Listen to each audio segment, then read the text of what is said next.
Netflix really thinks we watch these shows for the plot? I hope a bunch of orcas sink your yachts.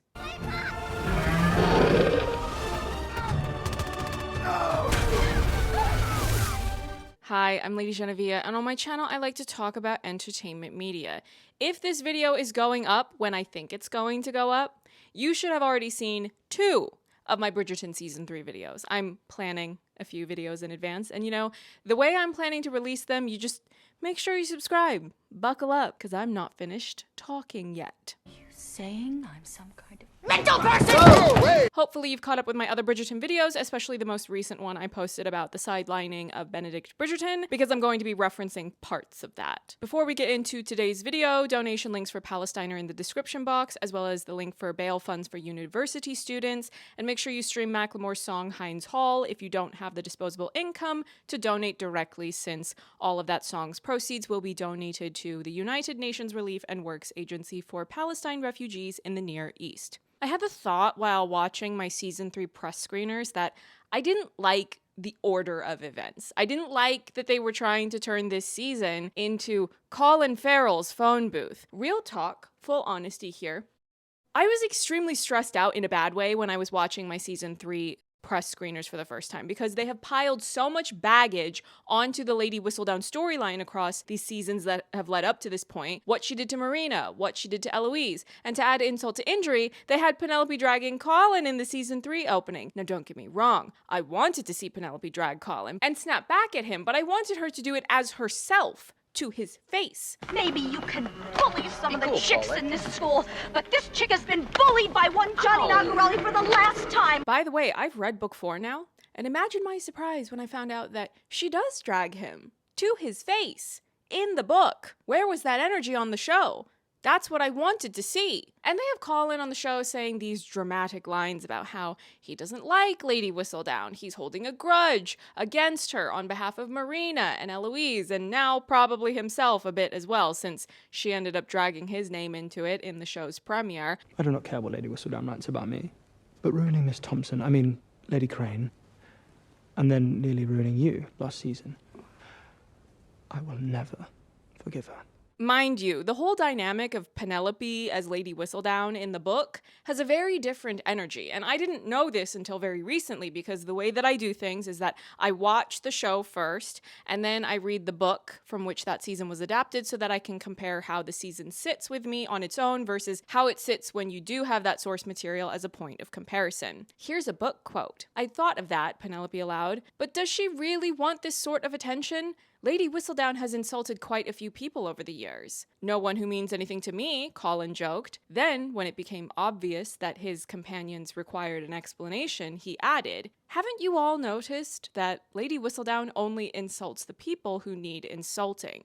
Now, I will not be saying anything about what happens or does not happen in part 2, because even though Netflix is apparently letting other journalists leak things and break embargoes with 0 consequences, they get to be on the junket, no problem. But I firmly believe that if I were to have as much audacity as those people, I would get swiftly blacklisted, and I'm not going to risk any of that, because I want to cover Benedict Bridgerton's season whenever that happens. Come on, coach, give me one more chance. But in general, for a first watch of Season 3 without knowing what was in the book, I wanted to see 2 things. 1, I wanted Colin to find out about her being Lady Whistledown. I never really assumed that he wouldn't, but I didn't know for sure. I wanted him to find out, though, because that feels like too big of a secret to be kept and be able to consider their season finale as a satisfying conclusion to their love story. And the second thing I wanted, particularly once I started watching Season 3, I wanted him to find out about midway through, because there was so much baggage the show piled onto Penelope being Lady Whistledown that in order for me to be really satisfied with the material, I was going to need to see them talk things out at length. I wanted a lot of conversations. I want a giant Mr. Darcy wrote a tell-all letter, just pages and pages of dialogue. This is a romance show. I need the leads to talk about their feelings. If this is a Colin Penelope season, I want to see Colin and Penelope just hanging out and talking about their feelings, whether that's their feelings for each other, feelings about themselves, feelings about the world. That is what I want to see. And wouldn't you know it, when I read the book, they talked a lot. Most of the book is them just talking to each other. They're either talking about their feelings or they're thinking about their feelings.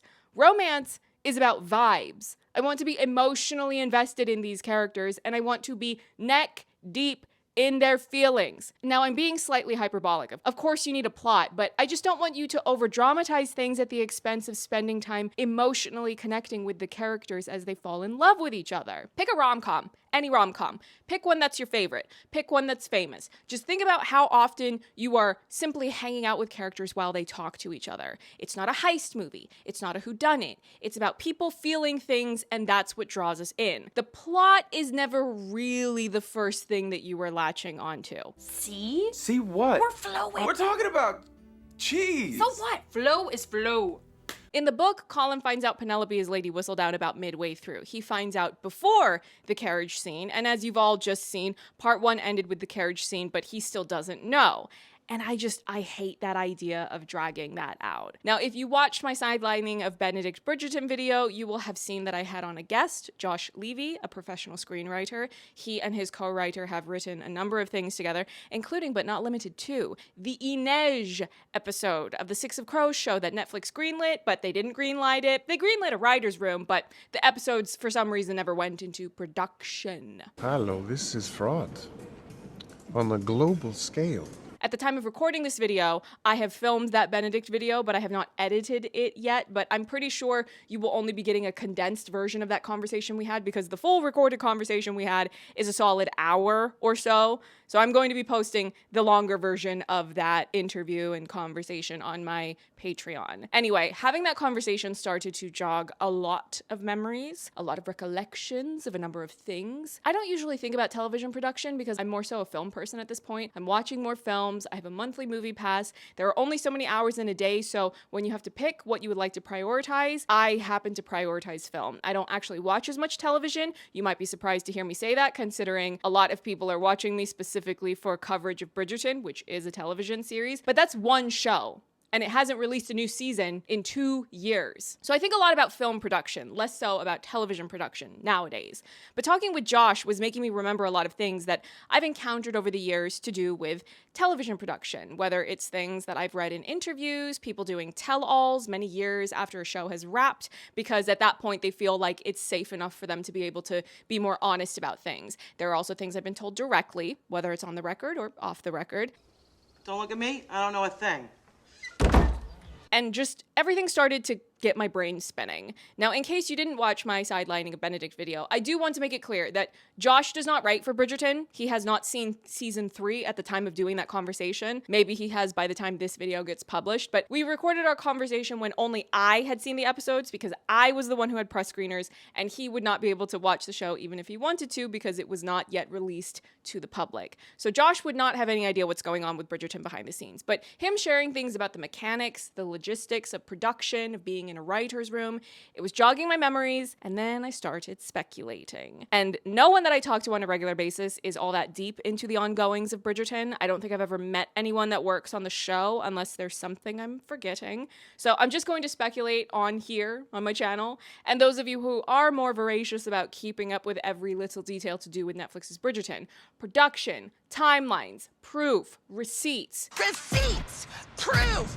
timeline, screenshots, in everything. You can make of my speculations what you will. I think, allegedly, in my speculation, I think that there are people higher up the corporate food ladder making demands of the writer's room for Netflix's Bridgerton, of whomever the showrunner is for whatever particular season is happening at that point. And these are terrible ideas that they're being forced to implement. But the people who have to do the actual creative labor and the labor for the day-to-day of production, they have to implement some or all of these notes from the corporate higher-ups, because those people are the boss or bosses. They foot the bill, and this is what it's like to produce art on a large scale under late-stage capitalism. I think some people get so deep into the Bridgerton bubble that they focus on the names that are more readily accessible. Showrunners, screenwriters, actors. But do any of us know all of the names of the people who don't make art for a living? They just sit in boardrooms, they talk about algorithms and metrics, mathematical data, and their bottom lines, overhead, whatever corporate business lingo they use.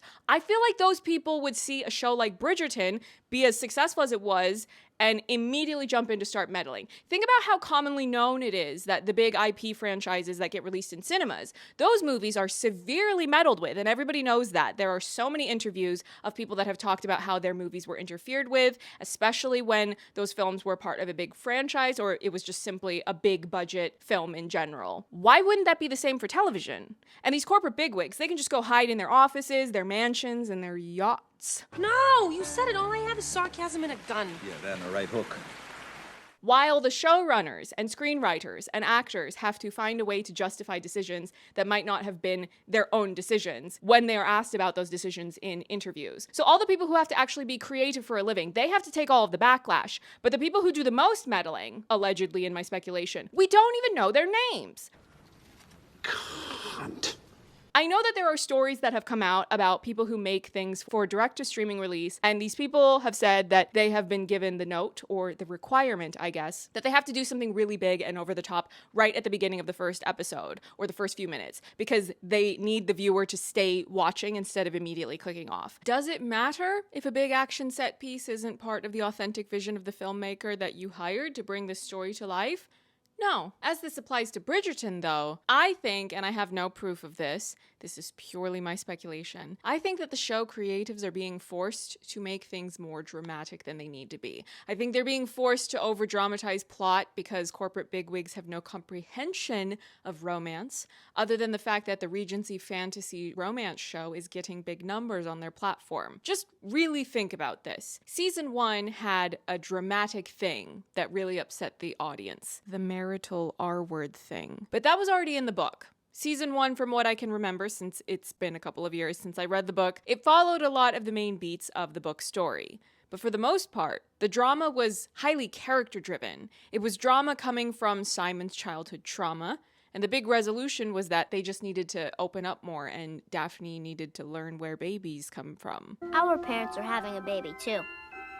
They had sex. The plot wasn't really about dramatic incidents most of the time, but more so about the emotional depths of the characters and their yearning to be able to connect with each other, but having these blocks that they needed to work through. But then what happened? Season 1 became a massive global hit.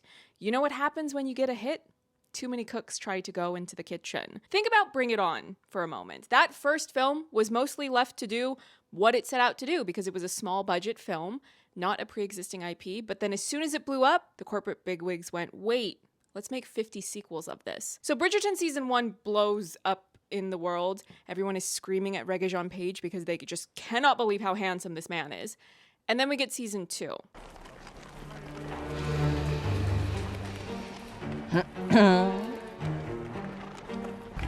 Lord have mercy.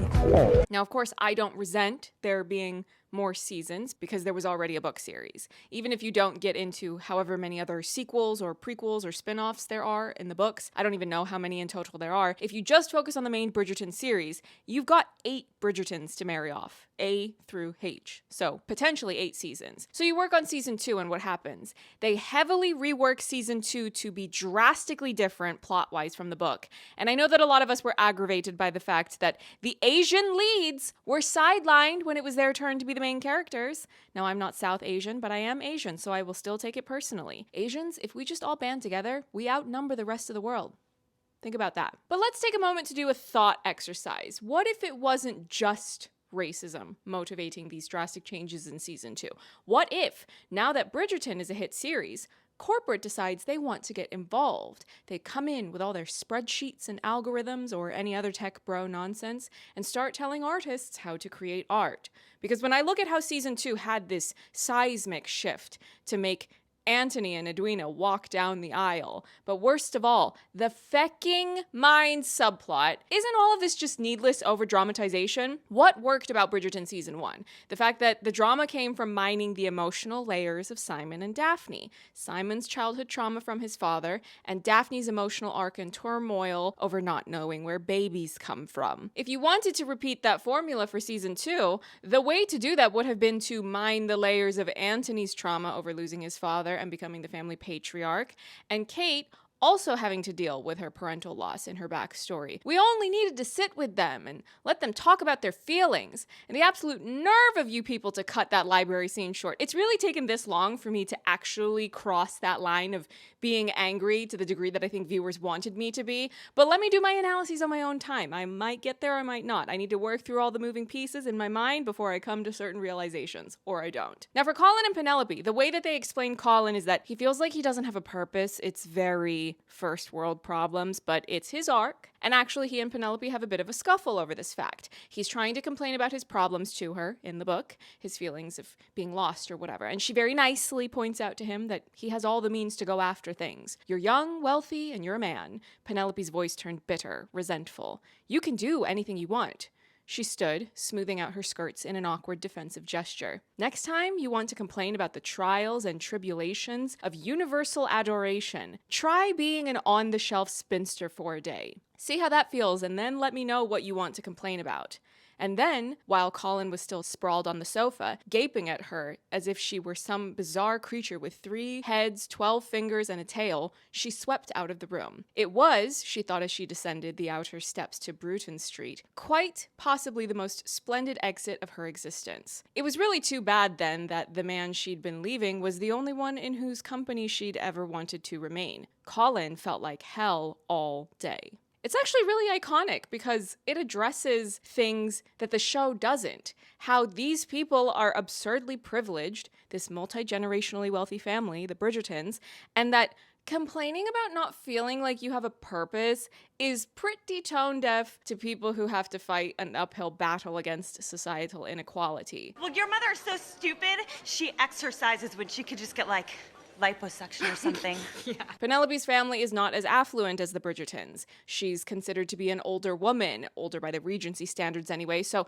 having this drama happen within Colin and Penelope's relationship is so much more interesting than this overblown Lady Whistledown drama that they've been escalating for multiple seasons now. I don't mind that they revealed it early on the show that she's Lady Whistledown, but I don't like the way they've weaponized it. It's only gotten worse over time, and really, the notion of forcing us, the audience, to wait even longer for this secret to come out is downright cruel. We want to see them address this. It's too big to just drop and reveal late in a story and quickly wrap up and resolve. So all this to say, just let me see Colin and Penelope talking about their feelings. That's what I want for them in their relationship, especially when this is their time to be the main characters. And Netflix, allegedly in my speculation, stop twisting the arms of the people who have to actually do the work to make the Bridgerton show into doing all these overly dramatic plots. I don't care about over-dramatized plots on a show like Bridgerton. I care about feelings and emotions. I care about pretty people in pretty costumes sitting or walking, I'm giving you options here, and talking about their feelings. Remember in The Holiday when Iris was hanging out with Miles and they were just sitting on the couch and she goes on this big monologue about how badly she was treated by her ex and Miles gives her a drink afterwards? That will eventually begin to fade. Well, fuck. You need this more than I do. That is the energy that I want. Remember in The Wedding Planner, when Jennifer Lopez told Matthew McConaughey about how her ex-fiancé cheated on her. There's no dramatic plot happening per se, at least in the conventional sense. What we're ultimately watching is 2 people sitting and what's happening? Talking about feelings. I just wasn't enough.